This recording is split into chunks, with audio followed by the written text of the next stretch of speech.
Boa noite, que alegria receber cada um de vocês aqui. Estamos muito felizes porque hoje começamos uma nova série de mensagens chamada Morte, Ressurreição e Vida. Essa é uma série sobre a Páscoa.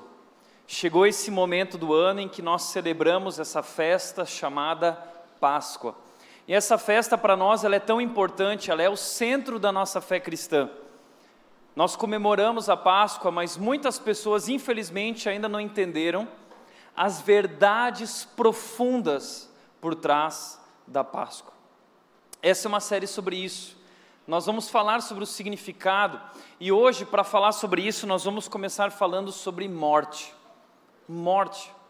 A Páscoa é um momento em que nós lembramos a morte de Jesus. Mas nós não gostamos de falar sobre morte, porque a morte incomoda a gente.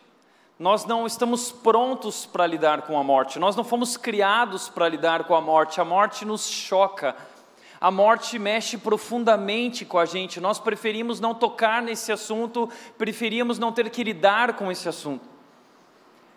O ano de 2019, por isso, tem sido um ano muito difícil para nós brasileiros. O ano começou com notícias de morte, o ano começou com tragédias. Primeiro, a tragédia de Brumadinho, o rompimento daquela barragem que levou centenas de pessoas. O pastor Jamil da Rede esteve lá em Brumadinho e ele disse que a cidade de Brumadinho, ela cheirava morte. Algo terrível. Depois nós tivemos uma outra notícia terrível de morte, a notícia daquele incêndio no CT do Flamengo que matou aqueles jovens, aqueles adolescentes. Foi algo terrível. Depois recebemos a notícia daquele acidente e tragédia, da queda do helicóptero do jornalista Boixá. Depois recebemos também a notícia, muito difícil, daqueles adolescentes que entraram naquela escola e mataram 10 adolescentes. Depois, ainda por cima, semana passada, recebemos a notícia daquele músico que foi alvo de 80 tiros, ele foi fuzilado de forma errada. Os policiais militares se enganaram e fuzilaram aquele homem que estava com sua família. Então, o ano de 2019 tem sido um ano difícil para nós, temos tido que lidar muito com esse assunto morte, acidentes e tragédias, isso mexe com a gente. E agora chegou essa época do ano em que nós lembramos essa tragédia, talvez a maior tragédia da história. Um homem chamado Jesus Cristo, que foi crucificado de forma cruel naquela cruz. A crucificação de Jesus, ela mexe conosco até hoje. E a crucificação de Jesus, ela traz detalhes interessantes. Porque 5 dias antes da crucificação, esse mesmo homem foi ovacionado quando estava entrando em Jerusalém. Jesus estava entrando em Jerusalém como um rei ovacionado, entrando naquele jumento e todo mundo aplaudindo, mas depois de 5 dias, ele é um Messias crucificado. Então, de rei ovacionado a Messias crucificado em apenas 5 dias, o que foi que aconteceu? Nós precisamos falar sobre esse caso que ainda nos choca até hoje. O que foi que aconteceu ali? E para você entender o que aconteceu ali, eu gostaria de fazer algumas considerações. A primeira é que a morte de Jesus, de maneira nenhuma, ela foi um acidente. Não foi por acaso.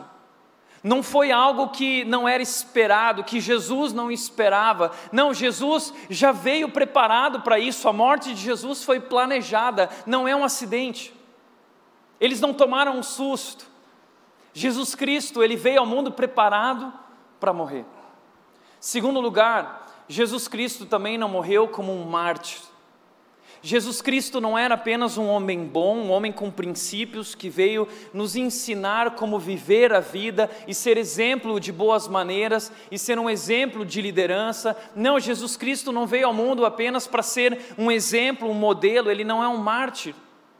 Jesus Cristo não é uma vítima, ele não é vítima de um mundo cruel, ele não é vítima de um mundo corrupto. Jesus Cristo não é apenas um homem que veio deixar esse modelo de uma vida boa, não, existe um propósito muito maior atrás de sua morte.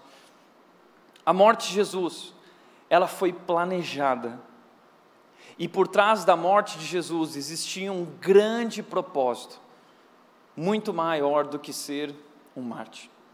Mas para você entender o propósito da morte de Jesus e por que essa morte foi planejada, nós precisamos entender quem matou Jesus.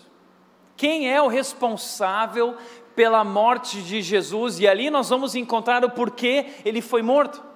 A revista Super Interessante lançou, alguns anos atrás, uma reportagem fazendo essa pergunta, levantando essa questão. Precisamos responder, até hoje paira essa dúvida: quem foi que matou Jesus? Um assassinato cometido há 2000 anos atrás, que ainda provoca polêmica, ainda assusta as pessoas, ainda traz dúvidas para muitas pessoas. Quem foi que matou Jesus? Alguns mais rápidos vão dizer: a culpa é de Judas Iscariotes. Judas Iscariotes é um traidor. Ele foi escolhido por Jesus, trazido para perto. Ele era o tesoureiro do grupo dos discípulos, dos 12 discípulos, mas ele traiu Jesus por causa de 30 moedas de prata. Depois disso, Judas se sentiu tão culpado que ele se suicidou, ele se matou. Então Judas é o culpado. Outros vão dizer: não, Judas não é o culpado, Judas foi apenas o traíra, Judas foi apenas usado como instrumento, porque quem queria matar Jesus de verdade eram os líderes religiosos. Os líderes judeus estavam incomodados com o fato de Jesus dizer-se o próprio Deus e apontar o dedo na cara deles, na ferida deles, e apresentar os erros deles, o engano, as mentiras, a hipocrisia deles. Então, Caifás, que era o sumo sacerdote da época, o homem mais respeitado entre os judeus, o grande líder judeu, ele é o grande responsável por armar esse esquema para matar Jesus, e eles usaram Judas. Outros vão dizer: não foi Caifás, não foram os líderes religiosos, os saduceus, os fariseus. Na verdade foi Pôncio Pilatos, porque os líderes religiosos, eles não podiam dar uma sentença de morte. Eles não tinham poder para isso, apenas o procurador romano tinha poder para isso, e esse procurador romano era Pôncio Pilatos, que cuidava da região da Judeia. Então esses líderes religiosos levaram para Pôncio Pilatos e disseram: Pôncio Pilatos, esse homem está se dizendo rei, nós precisamos acabar com ele está provocando tumulto. Mas Pôncio Pilatos tinha recebido da sua esposa uma mensagem, uma carta. E nessa carta a esposa de Pôncio Pilatos dizia que havia tido um sonho com aquele homem, e que Pilatos não deveria se colocar no caminho dele, porque era um homem divino, um homem especial. E Pilatos faz o quê? Ele lava as mãos. E ele diz: não, eu não vou tomar essa decisão, eu entrego essa decisão para vocês. E aí talvez muitos vão dizer: então não, peraí, a culpa não é de Pilatos, na verdade a culpa é da multidão, porque Pilatos jogou a decisão para a multidão. Eles tinham Barrabás de um lado, que era o líder de uma facção dos judeus, e ele se levantou como esse líder para acabar com os romanos, contra o poder dos romanos. E Barrabás tinha matado muitos soldados romanos, por isso ele foi preso. Mas agora então Barrabás está ali, e Pôncio Pilatos dá uma chance: olha, eu posso soltar Barrabás ou eu posso soltar Jesus, vocês vão escolher. E a multidão gritou dizendo: crucifica, escolhendo Jesus para crucificação. Então antes ele foi ovacionado como rei, mas agora ele é crucificado pela multidão. Outros ainda vão dizer: não, a multidão escolheu, mas quem aplicou a pena foram os soldados romanos. Foram eles que levaram Jesus, foram eles que açoitaram Jesus de maneira cruel, foram eles que fizeram Jesus carregar aquela cruz, foram eles que colocaram aqueles cravos, foram eles que colocaram aquela lança no seu corpo, foram eles que mataram Jesus. Outros ainda mais espirituais e se achando sabichões vão dizer assim: não, quem realmente matou Jesus foi o homem, o ser humano. Nós todos matamos Jesus. Aí está a grande questão: quem matou Jesus? Quem é o responsável pela morte de Jesus?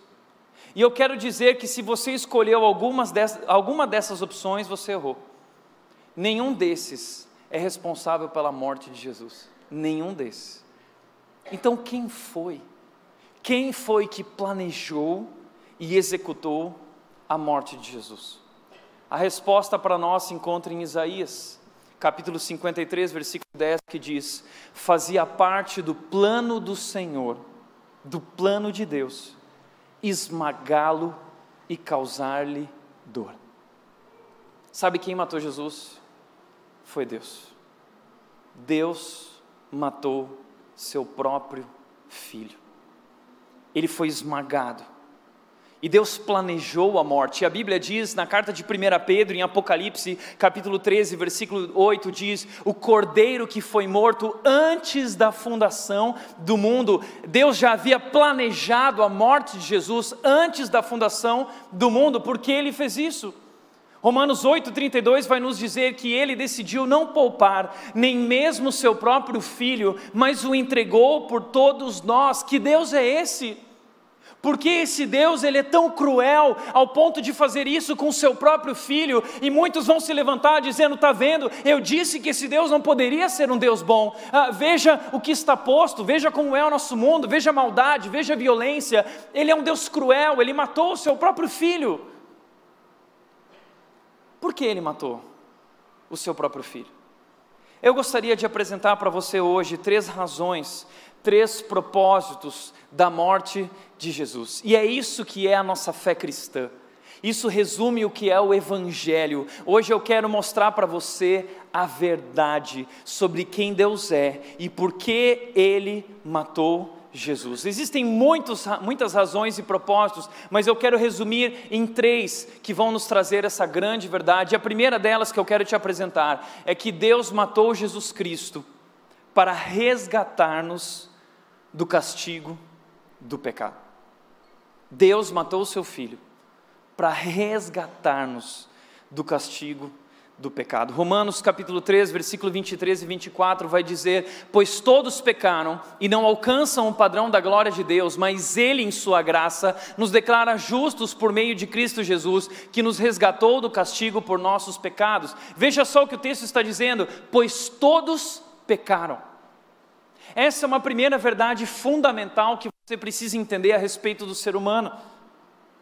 Não existem pessoas que são boas e pessoas que são ruins. Nós temos essa mentalidade, nós ensinamos nossos filhos dessa maneira: veja, filho, existem pessoas boas e existem pessoas ruins. Aquelas pessoas são pessoas ruins, esse tipo de gente é gente boa. Você precisa ser uma boa pessoa para Deus te amar. Isso é mentira, isso está errado. A Bíblia diz que não existem pessoas boas. Diante de Deus não existe gente que é boa e gente que é ruim. Diante de Deus todos são ruins. A Bíblia diz: todos pecaram. Romanos capítulo 3, versículo 10 diz: não há um justo sequer. Um justo. Todos erraram. Todos se perderam. Todos se desviaram. Todos desobedeceram. E isso começa em Adão. Isso começa na história lá de Gênesis, quando Deus cria Adão e Eva, o homem e a mulher, e Deus cria eles com um plano maravilhoso. Quando Deus criou o mundo era perfeito, tudo era incrível. Muitas pessoas às vezes perguntam: Tiago, mas por que Deus criou o mundo assim? Tanta violência, tanta crueldade, tanta maldade, por que o caos? Deus não criou o mundo assim, não era assim, esse não era o plano de Deus. O plano de Deus era perfeito, tudo era incrível, tudo tinha harmonia, o homem e a mulher tinham um relacionamento perfeito com Deus e com a natureza, tudo funcionava, e Deus criou tudo para ser assim, incrível. E Deus criou o homem e a mulher para ter um relacionamento com eles, e Deus criou o homem e a mulher à sua imagem e semelhança. Mas Deus falou para o homem e para a mulher o seguinte: olha, eu tenho um plano, e o plano é o seguinte: eu quero que vocês vivam uma relação de amor comigo, e vocês serão felizes. Então eu criei todas essas coisas para vocês desfrutarem. Tudo que está aqui é para vocês desfrutarem. Desfrutem desses frutos.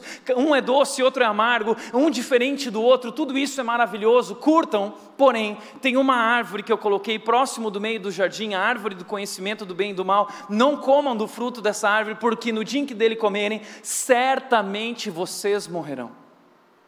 Pergunta: por que Deus colocou essa maldita árvore perto do meio do jardim?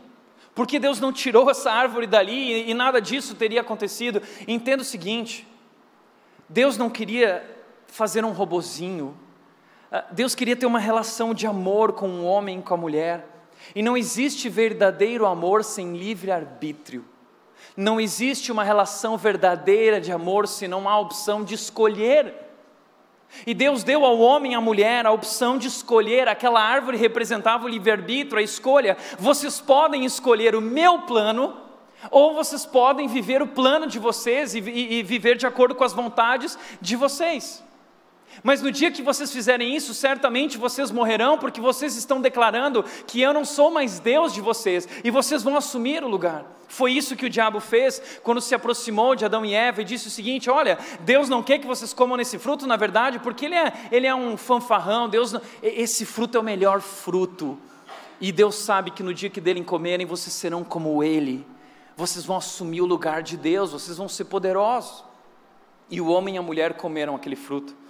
E a Bíblia diz que no mesmo momento que eles comeram fruto, os olhos deles se abriram e eles perceberam que estavam nus, eles se sentiram envergonhados e eles se cobriram. Então Deus foi até o jardim, eles se esconderam de Deus e Deus pergunta: onde vocês estão? Olha, e Adão já coloca a culpa: olha, a culpa toda é dela, foi ela, a mulher que tu me destes. E ali então a relação está quebrada.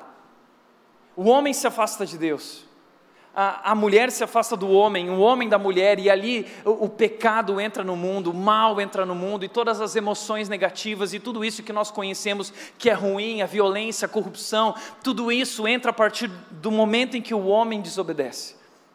A Bíblia diz que o pecado entrou no mundo pela desobediência de um homem, e com o pecado a morte, e o pecado e a morte passaram a todos os homens. Nós já nascemos com esse mal dentro de nós, nós carregamos dentro de nós o reflexo dessa desobediência, e mais do que isso, todos nós hoje desobedecemos a Deus. Seja sincero, perceba isso na nossa vida. Você já percebeu essa luta interior? Você vive essa guerra invisível. Paulo resume essa guerra invisível em Romanos 7, ele diz: olha, aquilo que eu quero fazer eu não consigo fazer, aquilo que eu não quero fazer eu acabo fazendo. Você já viveu essa experiência? Eu quero ser melhor, eu quero mudar. O relacionamento está destruído, o casamento está destruído. Sabe o que é isso? É o reflexo do pecado que destruiu tudo o que Deus fez. Todos pecaram e a condenação e as consequências do pecado estão sobre nós. Mas mais do que isso, o texto continua dizendo o seguinte: que nós não somos mais capazes de alcançar o padrão de Deus. Nós não somos mais capazes, nós estamos estragados, nós agora temos defeito. Então não existe esse negócio de querer equilibrar: ah não, eu pequei, eu errei, eu fiz uma mentirinha, mas eu também fiz uma ação boa. Nós gostamos de fazer essa equiparação, buscar esse equilíbrio. Não, eu erro, mas eu também faço muitas coisas boas, então na média eu estou um pouquinho melhor do que ruim. Existe na nossa mentalidade um medidor de bondade. Nós costumamos classificar: não, isso é bom, isso é ruim, isso aqui é ótimo, mas isso, no medidor de bondade de Deus, todos nós fomos reprovados. Todos nós. E qual é o medidor de bondade de Deus? Sabe qual é o medidor de bondade de Deus? A lei de Deus. O Antigo Testamento, os 10 mandamentos, nada mais são do que o medidor de bondade de Deus. Sabe por que Deus deu a lei? Deus não deu a lei para ser cumprida.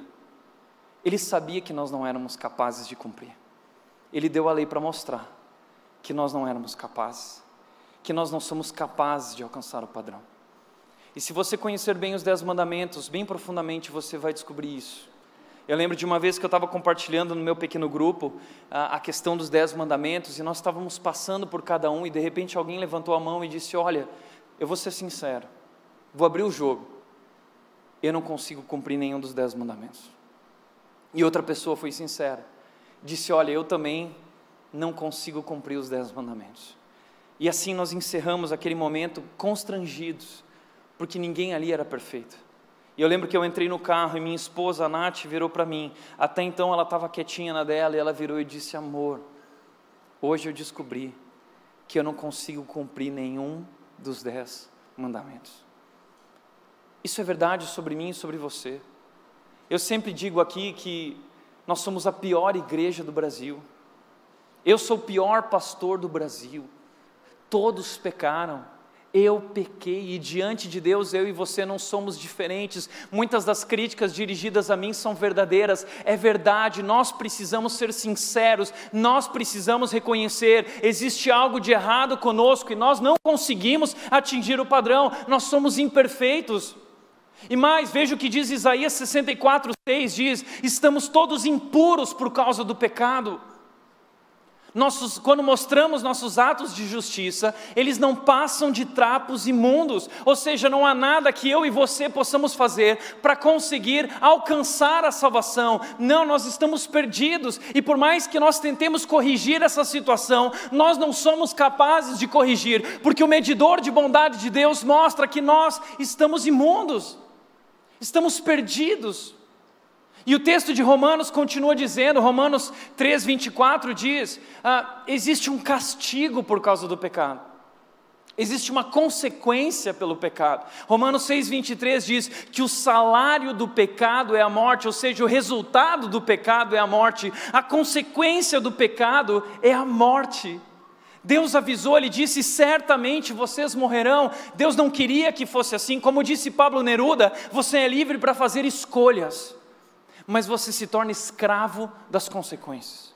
E nós nos tornamos escravos do pecado.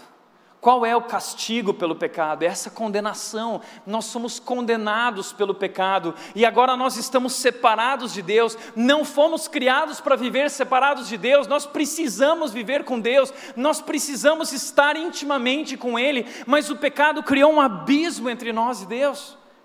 Estamos separados, estamos distantes de Deus, porque o nosso Deus é um Deus que é santo, santo, santo, mas nós somos pecadores, pecadores, pecadores. O pecado também trouxe escravidão, somos escravos do pecado, não conseguimos mais agir de outra forma, senão realizar nossos desejos. Nós vivemos para satisfazer os desejos do nosso corpo e da nossa carne, e nós lutamos o tempo todo com isso, e isso tem destruído nossas vidas. Você já ouviu aquela palavra de que nós nos auto-sabotamos? É daí que vem, o pecado controla a nossa vida. Nós somos dominados pelo poder do pecado e o poder da morte, e por isso nós nos auto-sabotamos o tempo inteiro. Temos planos, temos desejos, temos sonhos, temos metas, objetivos, não os alcançamos porque somos controlados, escravos do poder do pecado. Mais do que isso, o castigo do pecado é a morte, e morte física. Não fomos criados para a morte, nós não morreríamos, nós somos criados para viver eternamente, mas agora morremos fisicamente, e morremos espiritualmente, e morremos eternamente. Estamos condenados à morte, condenados. E agora a pergunta que surge é a seguinte: por quê? Por que Deus não poderia simplesmente nos perdoar? Por quê? Por que a cruz é necessária? Por que Jesus tinha que morrer? Se Deus é tão grande, tão poderoso, por que Ele simplesmente não podia perdoar e fazer vista grossa para o pecado? Dizer assim, tudo bem, errar é humano, né? Então, já que todo mundo erra, vamos fazer de conta que não aconteceu, bola para frente, vamos recomeçar. Deus podia passar a cabeça no ser humano, a mão na cabeça do ser humano, e podia falar assim, não, tudo bem, aconteceu, né? Por que Deus não fez isso? Por que Jesus tinha que morrer? Essa é uma questão central da nossa fé. Sabe por quê? Porque está posto. As consequências do pecado estão aí, afetaram e causaram um dano e um prejuízo infinito em nossas vidas e na humanidade e no universo. A Bíblia diz que o universo, a natureza criada geme por causa do pecado humano, ou seja, existe um dano e um prejuízo, e Deus não seria justo se Ele fizesse vista grossa. Imagina em que mundo nós viveríamos hoje, se o próprio Deus, que se diz justo e santo, Ele é conivente com o mal, e Ele não condena o mal, e Ele não é justo. Imagina como seria um mundo de impunidade, sem impunidade. Por isso, como disse pastor Tim Keller, em qualquer relacionamento onde existe algum dano ou prejuízo, o custo será pago por alguém. O custo precisa ser pago. Imagina que você está andando de carro na rua e de repente, sem querer, você perde o controle do carro e bate em alguém. De quem é a culpa? Quem vai pagar e assumir o dano? Você que causou o acidente. Digamos que você bateu numa Ferrari e seu seguro não cobre, você não tem dinheiro para isso. E aí você não consegue pagar. Quem vai pagar? O dono do carro vai pagar, talvez o seguro dele vai cair sobre você. Essa é a questão. A questão é que nós batemos no carro errado. A questão é que nós batemos em um Deus que é santo, santo, santo.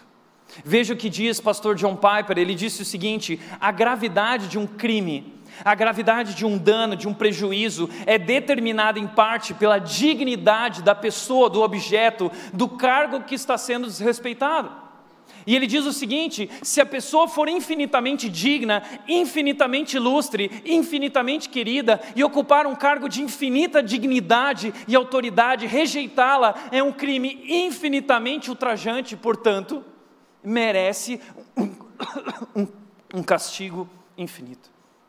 Portanto, merece um castigo infinito. Foi isso que aconteceu. Nós ferimos, nós causamos um dano à santidade de Deus, nós causamos um dano à criação de Deus, e isso é algo infinito. Estamos condenados, separados, escravos e mortos, e nós não somos capazes de pagar essa dívida. Não somos capazes, é uma dívida impagável, é um crime infinito, é um castigo infinito. Estamos fadados à morte. Mas é aí que Deus tomou uma decisão. Deus vive um dilema. Sabe qual é o dilema de Deus?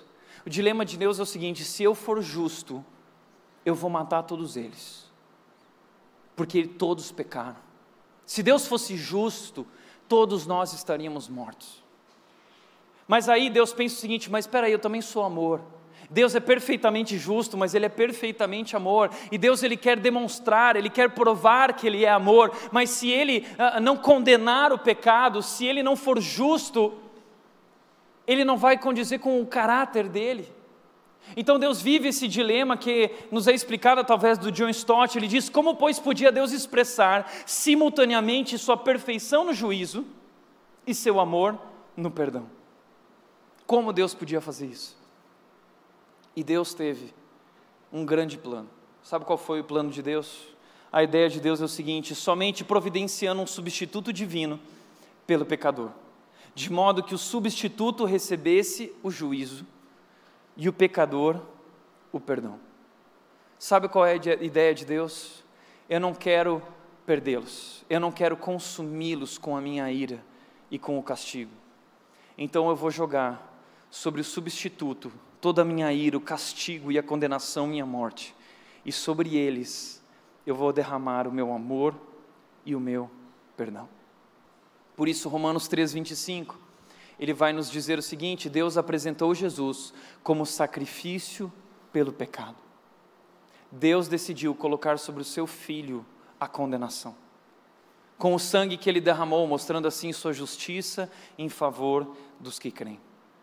E nós vemos que esse plano já fazia parte desde o começo da história. Nós fomos criados sobre esse plano, porque lá em Adão, Deus está lá presente, e Deus dá roupas para Adão e para Eva de um cordeiro, e provavelmente ali Deus já ensinou a Adão e Eva o que era o sacrifício, de que por causa do pecado deveria haver um substituto, alguém tinha que morrer e derramar sangue para ser feito justiça.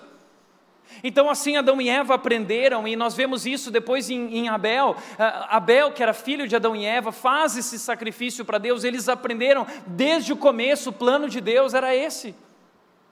Depois nós vemos Abraão, esse homem que vimos semana passada, um homem que Deus chega para ele e diz: olha, eu quero que você pegue o seu único filho, o filho a quem você ama, e que você o leve e faça um holocausto para mim, que você sacrifique o teu filho no alto do monte Moriá. E Abraão, esse homem, creu em Deus, ele entregou sua vida a Deus, ele pegou o seu filho, ele subiu o monte Moriá, ele colocou Isaac no altar, ele levantou o machado, e quando ele estava descendo o machado, Deus segura a mão dele e fala: não, Abraão, eu tenho um substituto, o cordeiro vai morrer no lugar do seu filho. E aí Abraão olha para o lado, e o cordeiro está lá, ele pega o cordeiro e coloca no altar, e Abraão e Isaac sacrificam o cordeiro. Por que Deus faz algo tão cruel?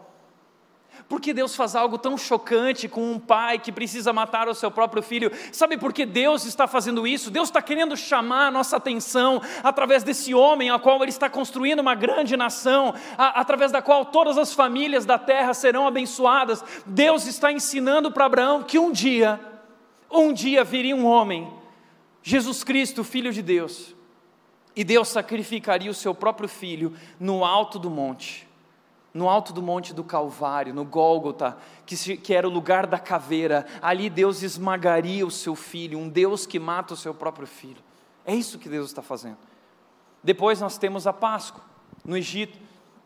O povo judeu é escravo dos egípcios, e eles estão sofrendo, estão morrendo ali no Egito, e eles querem viver uma nova história, eles querem ser libertos. Deus escolhe um homem chamado Moisés, e Moisés se levanta contra o faraó, dizendo: deixa o meu povo sair, e faraó endurece o coração, diz: não vou deixar, e Deus envia 10 pragas, e a última praga é a praga da morte dos primogênitos, e Deus diz: o meu anjo vai passar, e ele vai matar todos os primogênitos. Ele só não vai matar nas casas em que as famílias matarem um cordeiro, um cordeirinho de até 1 ano de idade, um cordeiro perfeito, sem mácula.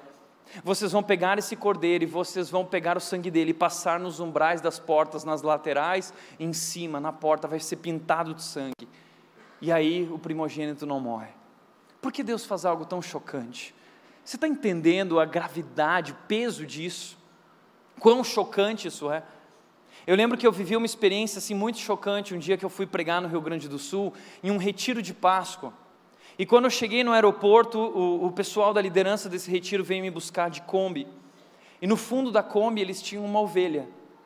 E era uma ovelhinha linda, e eu sentei no fundo da Kombi, e a ovelhinha veio cheirando meu cangote a viagem inteira, até o local do retiro. E eu lembro que eu curti a ovelhinha, tirei selfie com a ovelhinha, e quando cheguei lá, todo mundo gostou, porque a ovelha é um animal muito fofinho, muito querido, muito bonitinho, e as pessoas gostam de ovelha, e todo mundo chegava lá e apelidaram a ovelha de Mé, né? E aí todo mundo ia lá, tirava foto, selfie com a Mé, até que eu preguei naquele retiro, e no domingo, chegou o domingo de Páscoa, e eu terminei de pregar, e quando eu desci do púlpito, um dos líderes subiu lá e disse o seguinte: olha, hoje é a Páscoa, dias que nós celebramos a morte de Jesus, e nós queremos que vocês entendam o peso disso, o significado disso.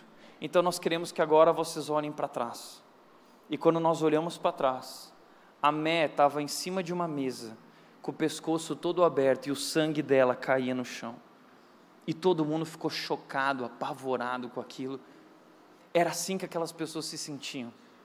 Imagina o pai pegando seu filho pequenininho, e aquela ovelhinha preferida da criança, que era a ovelha perfeita, novinha, fofinha, aquela ovelha perfeita, tinha que ser abatida e morta, e na frente da família, eles pegavam aquele sangue, e eles jogavam aquele sangue na porta e nos umbrais, e depois eles tinham que comer aquela ovelha, e não podia sobrar nada. Por que Deus faz algo tão cruel? Aquele tipo de cena de filme que você diz: filho, não olha, mas os pais não podiam fazer isso com as crianças, elas tinham que ver, elas tinham que saber. Sabe por quê? Porque Deus está mostrando que um dia Ele vai fazer na história com o próprio Filho dEle, aquilo que vai salvar a nossa vida das consequências do pecado. Páscoa significa passagem, e eles foram libertos, eles passaram da escravidão para uma nova vida, uma nova história com esse Deus. Assim é a Páscoa para nós hoje. Jesus Cristo é esse Cordeiro de Deus, e nós fomos pintados com o seu sangue, e nós passamos da morte para a vida, da escravidão para a vida. Por isso, que um dia quando Jesus Cristo veio ao mundo, Jesus Cristo é o Filho de Deus que entra na história. E veja a própria humilhação que Jesus Cristo vive na encarnação, porque Ele é Deus. Ele é Deus e Ele tem que se submeter a esse corpo, e Ele tem que sentir esse cheiro, e Ele abre mão de toda a sua glória, e não considera o fato de ser igual a Deus, e Ele se humilha, Ele entra na história para dar a sua vida por aqueles que o traíram. E quando Jesus Cristo vem ao mundo, um dia João Batista, que preparava o caminho para Ele, anunciava a sua vinda, João Batista vê Ele, e João Batista grita: vejam, é o Cordeiro de Deus que tira o pecado do mundo. Todos esses sacrifícios, todos esses cordeiros, na verdade, era Deus através de símbolos nos ensinando a história do verdadeiro cordeiro, o Messias que seria morto, que seria crucificado. Foi isso que Jesus Cristo veio fazer no mundo. É por isso que Deus matou Jesus. Ele é o substituto divino pelo pecado. É isso que é a salvação. A salvação é substituição. Deus nos tirou da condenação, Deus nos livrou da condenação, e Jesus levou sobre si o nosso pecado. Por isso o texto de Romanos diz o seguinte: com o sangue que Ele derramou, Jesus Cristo derramou o seu sangue, e nós fomos pintados com o seu sangue. Ai de mim e de você, se Deus tirasse de sobre nós o sangue de Jesus. Hoje Deus nos vê através desse sangue. O sangue de Jesus é perfeito, Ele cumpriu a lei. Jesus Cristo alcançou o padrão. Jesus Cristo é o sacrifício perfeito, sem mácula, sem defeito, o Cordeiro de Deus. E o Cordeiro derramou o seu sangue sobre nossas vidas. Somos pessoas imperfeitas. Eu sou um pastor pecador, o pior pastor do Brasil. Mas a boa notícia é que onde abundou o pecado, superabundou a graça de Deus, o amor de Deus foi derramado sobre os nossos corações. E justiça foi feita. Deus fez justiça em favor de todos os que creem. Veja só, Romanos continua dizendo, versículo 26, com isso Deus se mostrou justo, Deus foi justo, Deus condenou o pecado, Deus condenou o pecado e justificou a nós, nos declarando justos. O que é isso que nós chamamos de justificação? É o ato de declarar justo. Nós somos colocados diante de Deus, diante do tribunal, e Deus agora dá a sentença, Ele diz: inocente, inocente, está livre. Mas Ele vira para Jesus e diz: culpado, você vai levar sobre si toda a condenação.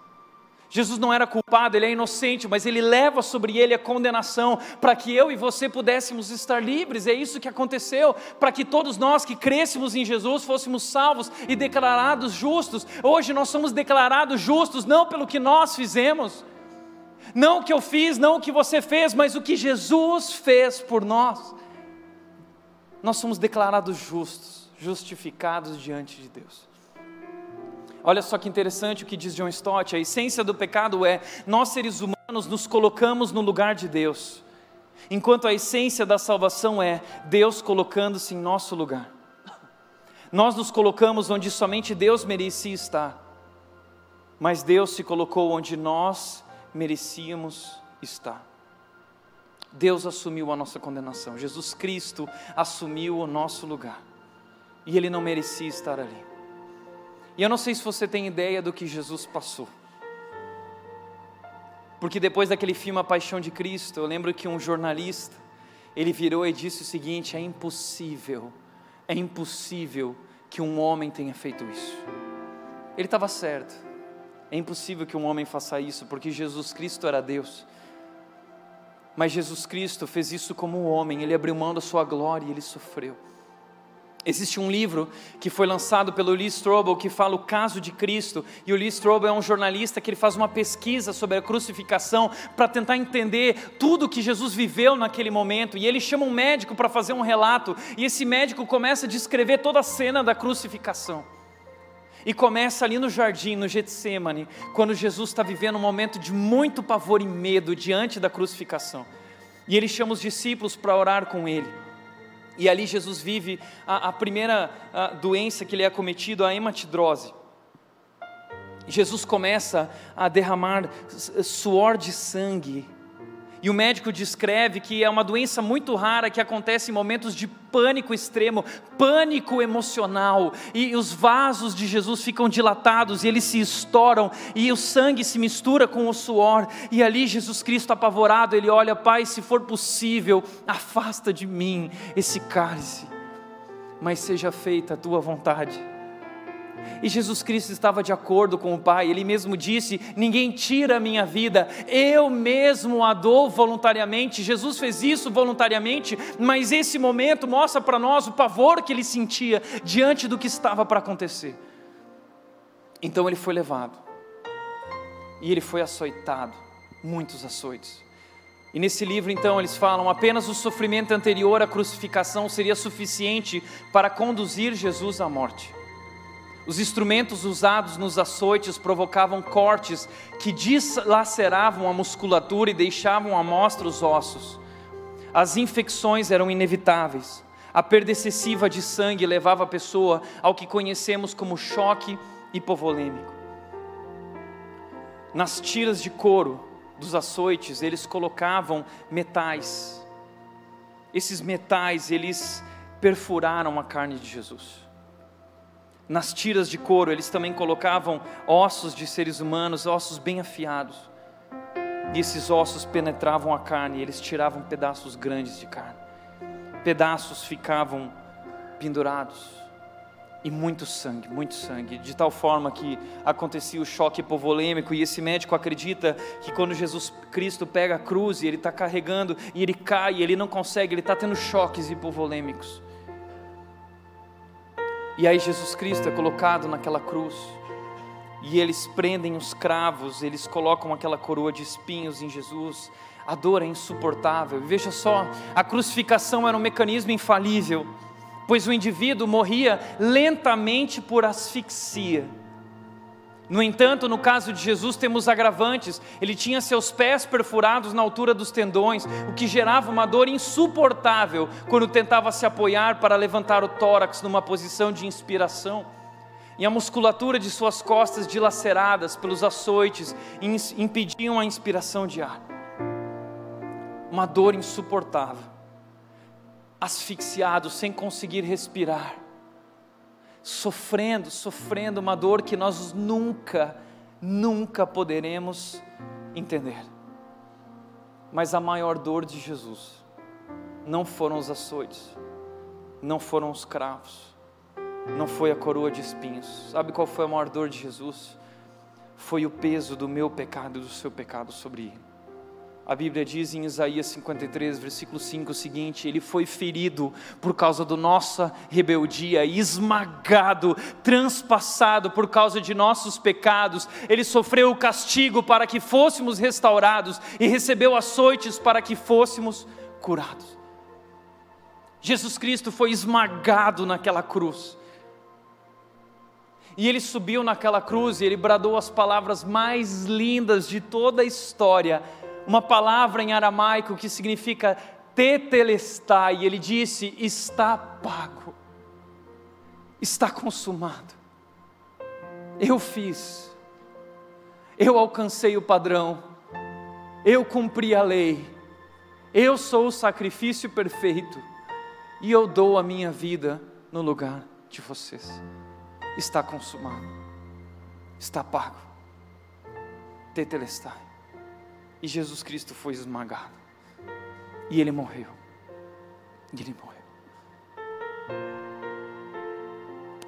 Mas a Bíblia continua dizendo, Romanos 5,18, é verdade que um só pecado de Adão trouxe condenação a todos, mas um só ato de justiça de Cristo removeu a culpa e trouxe vida a todos nós. Um só ato de justiça trouxe vida a todos nós. Colossenses 2,14 diz o seguinte, que Jesus Cristo cancelou a dívida, Ele removeu-a pregando na cruz. Ele pregou dizendo: está pago, eu paguei o preço, já não há mais condenação para aqueles que estão em mim, já não há mais. Jesus Cristo deu a vida por você. E veja só o que a Bíblia diz, Ele removeu a culpa, e o texto diz: agora somos declarados justos. Nós somos justos diante de Deus por meio da fé em Jesus Cristo, e isso se aplica a todos os que creem sem nenhuma distinção. Basta crer, basta crer. E deixa eu dizer algo para você. Jesus Cristo é Deus, porque Ele morreu, mas depois do terceiro dia Ele ressuscitou. Ele ressuscitou. Jesus Cristo é o Filho de Deus, e agora todos os que creem, eles recebem essa salvação através da fé. Não há nada que eu e você possamos fazer para merecer, não há nada. Nossos atos de justiça são trapos imundos diante de Deus. Não há nada, não é pelo que eu fiz, não é pelo que você fez, é pelo que Cristo fez por nós naquela cruz. E quando nós cremos, por meio da fé, nós somos salvos. Entenda uma coisa, o inferno está cheio de gente bacana, o inferno está cheio de gente boa, o inferno está cheio de gente legal, gente que ajudou muita gente, gente que fez coisas incríveis. O céu, por outro lado, está cheio e lotado de assassinos, lotado de ladrões. Mas sabe o que eles fizeram? Eles creram no Salvador. e eles receberam a justiça. Por isso aquele ladrão naquela cruz, ele era culpado, e aí o outro ladrão diz, mas olha Jesus, se você é Deus, por que você não sai da cruz? E aí o ladrão diz, não, mas ele é inocente, nós somos culpados. E Jesus vira para ele e diz, você entendeu? Então ainda hoje estarás comigo no paraíso. Aquele ladrão não fez nada, ele apenas creu. A salvação é isso, é de graça, basta crer, basta crer. Por isso também, segundo lugar, o segundo propósito da morte de Jesus é restaurar o nosso relacionamento com Deus. Romanos 5,10 diz, pois se quando ainda éramos inimigos de Deus, nosso relacionamento com Ele foi restaurado pela morte do seu Filho, agora então estamos reconciliados e certamente seremos salvos por sua vida. Nós somos criados para Deus, não podemos viver sem Deus não somos nada, mas Jesus Cristo agora, Ele acabou com esse abismo que nos separava de Deus, nós somos reconciliados e podemos novamente estar conectados a esse Deus. Por isso Jesus Cristo disse, em João 14,6, Ele disse, eu sou o caminho, a verdade e a vida, ninguém vem ao Pai a não ser por mim, eu sou o único caminho, eu sou a única verdade. Ninguém vem ao Pai a não ser por mim. Entenda uma coisa, eu não estou falando de religião. Porque talvez você tenha a sua opinião, mas cada um tem a sua religião e todos os caminhos levam a Deus. É mentira. Jesus Cristo está dizendo, só existe uma verdade.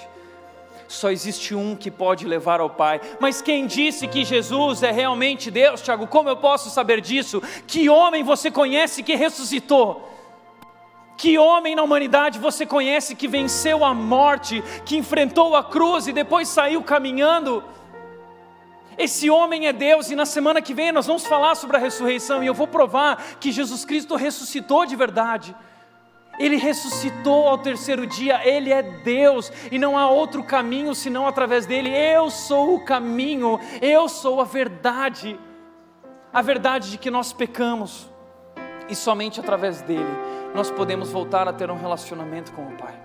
Não existe outro nome, não existe outro nome. Eu não sei o que você ouviu por aí, te enganaram. Eu não estou falando de religião, eu estou falando de Jesus Cristo, é tudo sobre Ele. Ele é o Filho de Deus, Ele é a prova de que Deus existe. Ele veio ao mundo, Ele deu a vida por você, Ele venceu a morte. Por isso Romanos 5,11 diz, agora portanto podemos nos alegrar em Deus, com quem fomos reconciliados por meio de nosso Senhor Jesus Cristo. Agora eu e você podemos nos alegrar novamente. Não somos mais escravos do pecado, não estamos mais debaixo de maldição, não estamos mais debaixo de condenação, nós somos libertos pela morte e a ressurreição dEle, o poder de Cristo que ressuscitou Ele dos mortos. A Bíblia diz que esse poder agora veio habitar em mim e em você.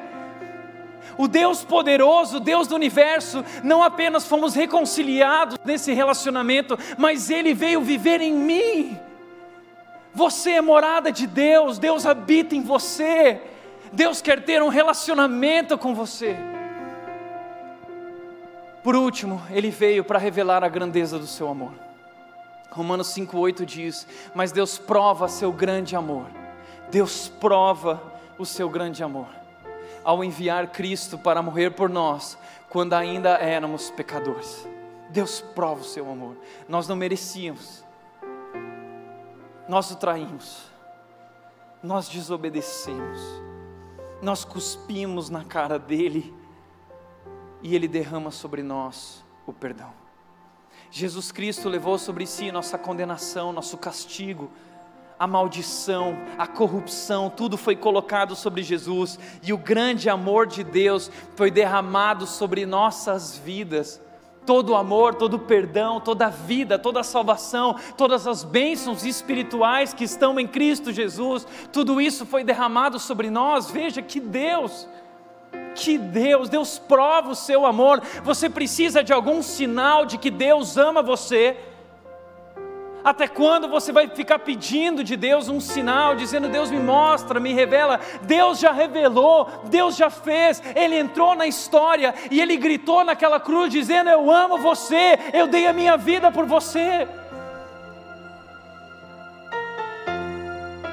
Deus provou o seu amor, Você quer conhecer a Deus? Quer conhecer? A Bíblia diz o seguinte sobre Jesus, Colossenses 1,15: Jesus Cristo é a imagem do Deus invisível. Você quer ver Jesus? Quer ver Deus? Olhe para Jesus. Esse é Deus que entra na história e sofre como nenhum ser humano jamais sofreu, por amor a você. Hebreus capítulo 1, versículo 3 diz que o Filho é a expressão exata do Pai. Deus se revela a nós, e Deus revela seu grande amor por nós, através de Jesus. Como eu gosto daquela palavra que diz em Efésios capítulo 2, versículo 4, que diz: todavia, eu pequei, eu errei, mas todavia, Deus que é rico em misericórdia, pelo grande amor com que nos amou, deu-nos vida com Cristo Jesus, quando estávamos mortos em nossos pecados. João 3,16 diz: porque Deus amou tanto o mundo, que Ele enviou o seu único Filho para morrer naquela cruz, para que nós tenhamos vida e vida eterna. Deus prova o seu amor. Que Deus. Romanos 8,32 diz: se Ele não poupou nem mesmo o seu próprio Filho, mas o entregou por todos nós, acaso não nos dará juntamente com Ele todas as outras coisas? Sabe por que esse Deus fez isso e planejou matar o seu Filho antes da fundação do mundo? Por amor, e porque Ele quer nos resgatar, e Ele quer nos abençoar, e Ele tem um futuro garantido para nossas vidas. Por isso, deixa eu te dizer uma coisa: não há mais por que desistir, não há mais por que desfalecer, não há mais por que duvidar. Deus deu a vida por você, Ele ama você, e agora você pode levantar. Você é justo por causa daquilo que Jesus Cristo fez, e você pode viver uma nova vida. Há uma nova vida esperando por você, uma nova esperança, um novo caminho, um novo propósito. Por isso, 2 Coríntios 5, 14 e 15 diz: pois o amor de Cristo nos constrange, porque estamos convencidos de que um morreu por todos, logo todos morreram, e Ele morreu por todos, para que aqueles que vivem já não vivam mais para si mesmos, mas para aquele que por eles morreu e ressuscitou. Há mais um propósito. Jesus Cristo morreu para que você já não viva mais por si mesmo, porque essa vida, você sabe, não deu certo, não valeu a pena. E Deus agora, Jesus Cristo diz: não desperdice a sua vida. Eu dei a minha vida por você, agora eu te convido a dar a vida por mim. Essa é a nossa resposta diante desse grande amor. Nós somos convidados a dar a nossa vida por Ele, viver para Ele. É isso que é o batismo. No batismo, quando nós deitamos na água, nós estamos dizendo: eu morri e eu estou nascendo de novo por uma nova vida com Cristo. Como Paulo diz em Gálatas 2,20: fui crucificado com Cristo, assim já não sou eu mais quem vive, mas Cristo vive em mim. E esse viver que agora vivo no corpo, vivo pela fé no Filho de Deus, que me amou e se entregou por mim. Essa é a nossa resposta. Por isso, quando questionaram o Rodolfo Abrantes, por que ele deixou a banda que tanto era amada, e quando ele conheceu Jesus, ele abandonou tudo isso? Por que você abandonou tudo isso? E ele disse: se o jeito dele me amar foi dando a vida por mim, então eu dei a minha vida para ele. Eu dei a minha vida para ele. Essa é a nossa resposta. Para refletir e praticar, em primeiro lugar, diante do grande amor de Deus por você, qual será a sua resposta? Qual será a tua resposta? Segundo, você já rendeu sua vida a Jesus Cristo, reconhecendo-o como Salvador? Entenda, não há nada que você possa fazer, apenas crer. Deus te chama para assumir uma posição de fé e dizer: eu creio que Jesus Cristo é o Filho de Deus, e Ele morreu naquela cruz no meu lugar, assumindo a minha condenação, e eu recebo em minha vida. E a Bíblia diz que Deus dá o direito a todos os que creem de se tornarem filhos dEle. Mas a todos que creram e o receberam, deu-lhes o direito de se tornarem filhos de Deus. A palavra de Deus diz: se com tua boca confessares que Jesus Cristo é o Senhor, tu serás salvo. Basta crer. E se você nunca tomou essa decisão e esse posicionamento, você pode fazê-lo hoje. E ainda hoje, Jesus Cristo habitarás em ti. Deus fará morada em teu coração. E Ele vai restaurar tua vida, transformar tua vida. É o que Ele tem feito em nossas vidas. Somos imperfeitos, mas o amor perfeito de Deus foi derramado sobre nós e tem transformado nossas vidas. Entenda uma coisa: você é mais pecador do que você poderia imaginar. Você é mais pecador do que poderia ousar imaginar. Mas você é mais amado por Deus e aceito do que jamais será capaz de compreender. Jamais. Por isso, por último, Jesus pagou um alto preço por sua vida. Seja responsável. Viva o novo. Para nós é de graça, é de graça. Essa é a diferença do cristianismo. Todas as religiões falam sobre aquilo que você faz para merecer e ser aceito por Deus. Na fé cristã nós entendemos que não há nada que nós podemos fazer. Jesus Cristo fez tudo que eu e você não poderíamos fazer, e somos aceitos. Para nós é de graça, mas para Ele custou muito caro. Ele pagou o preço da sua vida, Ele derramou o seu sangue. Por isso não joga esse amor no lixo. Por isso não viva irresponsavelmente com a graça e a misericórdia de Deus. Esse amor é um amor precioso, esse amor é um amor transformador. Por isso, viva o novo. A Bíblia diz em 2 Coríntios 5,17: se alguém está em Cristo, é uma nova criatura. Se alguém tem fé em Jesus, se alguém crê em Jesus e coloca a sua vida em Jesus, deposita e rende sua vida a Jesus, essa pessoa é uma nova pessoa. As coisas antigas já passaram e tudo se fez novo. Eu não sei qual é a tua história, eu não sei qual é o teu passado, eu não sei quais são os teus pecados, mas o que eu sei é que todos eles foram levados sobre a cruz e você foi lavado pelo sangue de Jesus Cristo, e você pode a partir de hoje viver no novo. Viva o novo. Feche os teus olhos. Eu quero te convidar a tomar uma decisão hoje, se você nunca tomou. Render a sua vida a Jesus e dizer: eu creio, eu creio. No seu coração diga: eu creio que Jesus Cristo é o Filho de Deus,